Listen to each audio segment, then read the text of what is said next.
People deluded, I'm back again. Thank you very much for tuning back in as usual. James Milner, I'm here to speak about James Milner. Why James Milner? What business I have speaking about James Milner, you may ask. It's because of this. Now, um, I definitely think he has ability. He has more ability than people give him credit for. People just he is a workhorse. He will work hard. You could argue he's a master of all trades. He's a jack of all trades, not really a master of any position. But by the same logic, he's consistent. He's reliable. He's adaptable. These are all the things what any manager of a top club or any club is looking for in any position.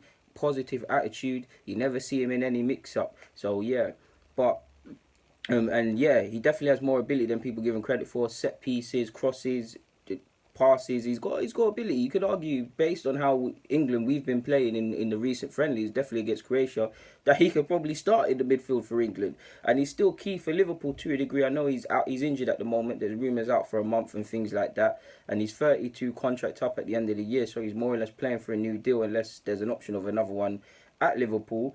I think he's quite underappreciated in the sense that we need to remember he's a different sort of wonder kid. I say wonder kid because the logic does apply to him. He bust through at what 16 or so in 2002 or whenever it was. 16 years of age, 356 days years of age.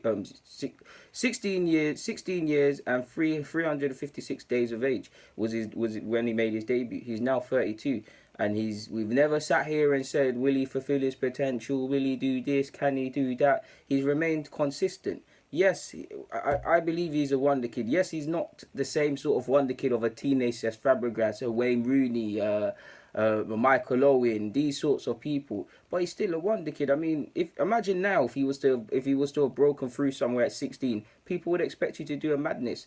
And if he was to break through at 16 now and go all the way to still playing Premier League football at a top six club in Liverpool and remain relevant there, playing in obviously they win, but Champions League final, you've got to hail him up, man. I think he's very underappreciated when on a grand scheme of things when I think about it all, because he's 32 years of age. He's done his thing at Villa. He's done his thing at Newcastle. He did his thing at Leeds when he came through.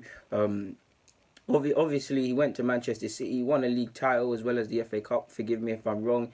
Played in quite a few finals and not been on the lucky end, but he's had a good career. He's played at the Euros. He's played at a World Cup. He's won the Prem, like I've said. He's had a spell playing central midfield, a spell playing on the flanks, a spell playing right back, even a spell playing left back. So yeah, you can say he ain't really that special, and it's a jack of all trades, master of none, really. Because if he was to, as much as I like Milner and I appreciate how consistent and reliable he is, especially if I was a manager, if he was to isolate every position and say throughout his whole career or just in general, what is his best position, and then rank him amongst his competitors in his English competitors or equivalents, he probably wouldn't rank up. If you was to ask him or ask me his best position or where I feel he would say he would like to play, it would be central midfield. If he was to name England's best central midfield players of the last 10 or so years or since 2002, he's not going to be there. Neither is he going to be there for on the flanks,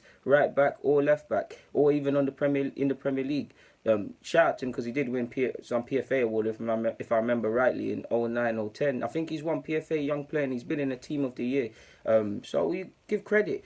But what I like about him is that yeah, he's had a good career. Like, he's still remained relevant. He's still played at top clubs. He's still done top things.